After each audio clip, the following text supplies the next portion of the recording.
Hello friends and welcome yet to another video of I don't have a clue what I'm doing, but I'm converting a van into a camper van series. In today's episode we are going to finally do the insulation for real. So this is somewhat off what the first stage of the insulation should have been, but one thing I didn't do before, or one thing I didn't know before, is that on this sound deadening there's like a honeycomb structure, and I was using the Hammerite tin paint to try and roll it down, but what you really need to do is actually smooth out all the honeycomb structure. I don't have a roller. If you've got one, obviously use that.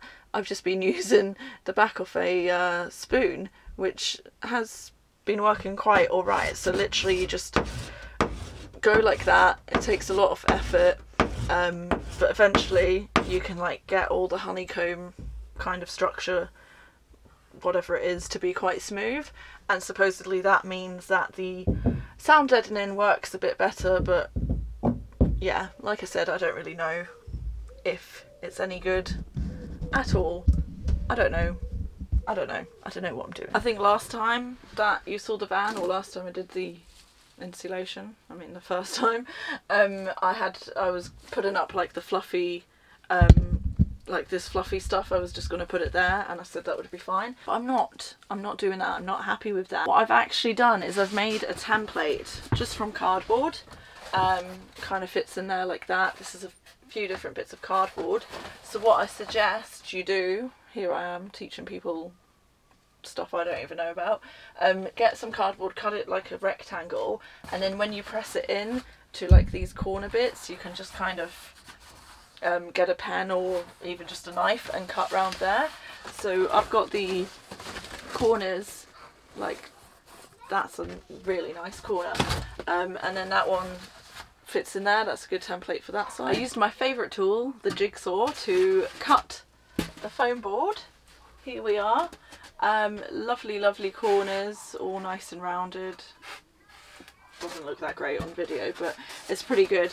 And then I've just labelled it there. This is the top and it's for the driver side, so I don't get confused. And then that should just, like, I mean, you can't get a better fit than that really. Most vans have like these panels, or there'll be empty panels.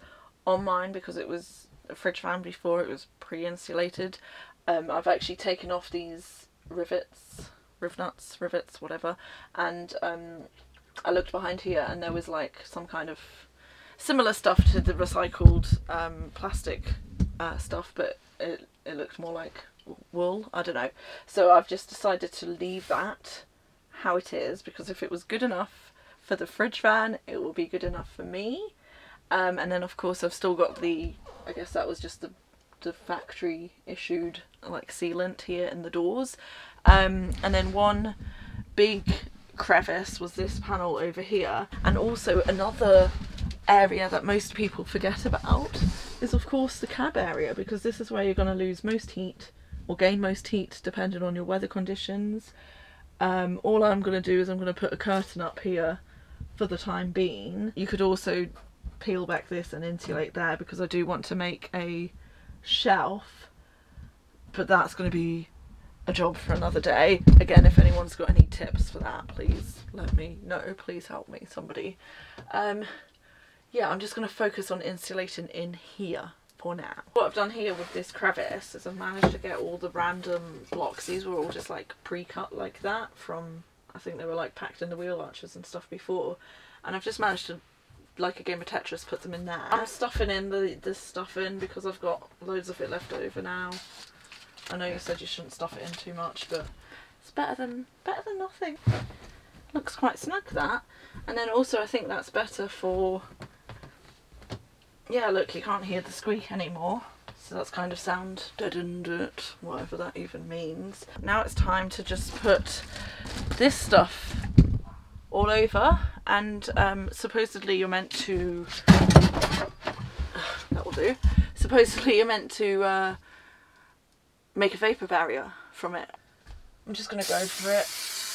Let's just do that all over.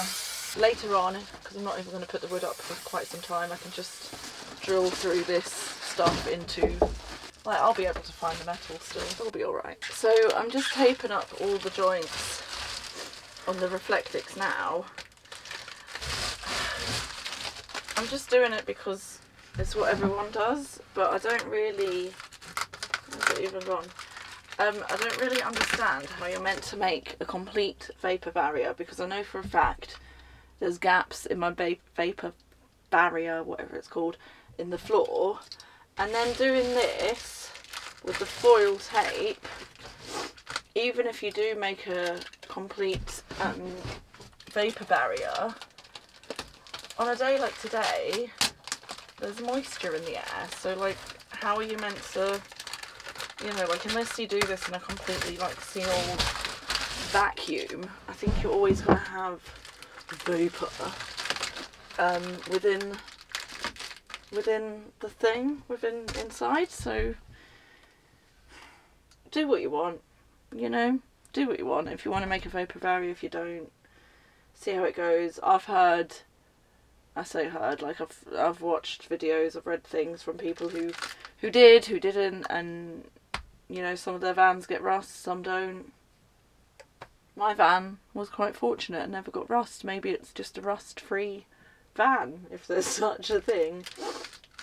I say this now, come back to me in a year, it's probably going to be falling apart with rust, so yeah, we'll see about that. Okay, it is now a new day and we are going to insulate the ceiling today, yay! What I've decided to do actually is I've still got quite a bit of this, well, I've got this much leftover kingspan, so this is 1200 millimeters width and then about 55 millimeters here, so that would essentially fill this bit. And then for the back panel I'm just going to use the recycled bottle insulation.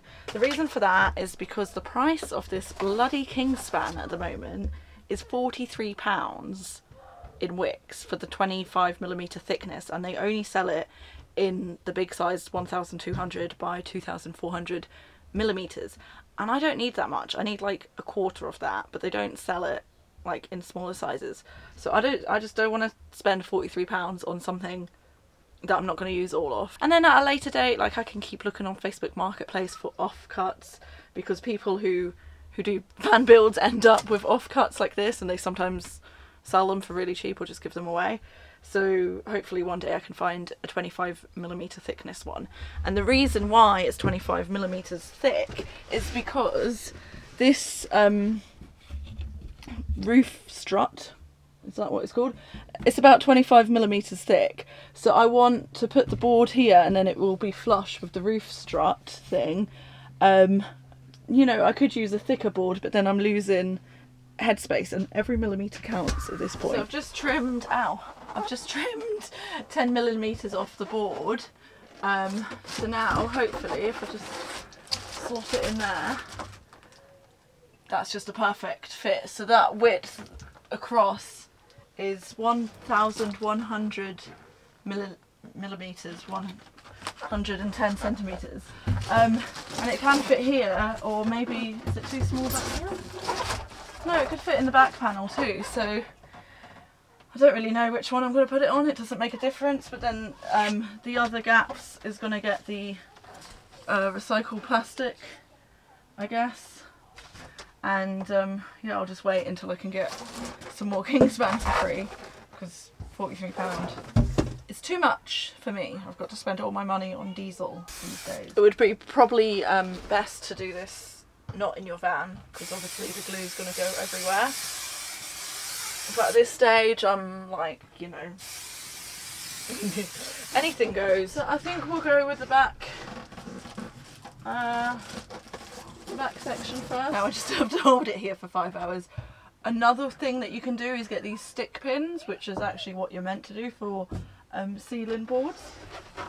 Again, obviously I don't have them because they're expensive and I'm doing this on the cheap, so I'll just kind of stand here like this for a bit.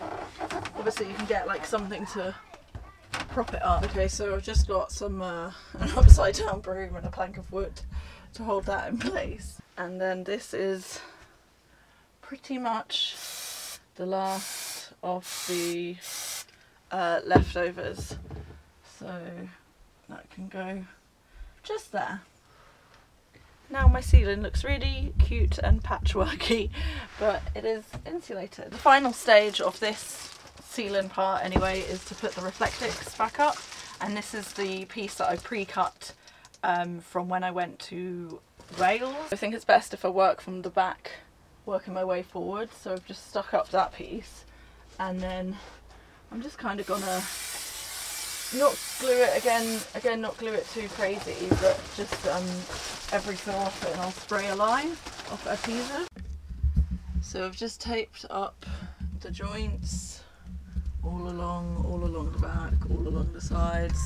I'm gonna sit back and say I've finished the installation. Like, I've legit finished it. So I guess this is the end of the video. Thank you for watching. Stay tuned for the next one, where I think it's going to be me in Scotland, or making the bed.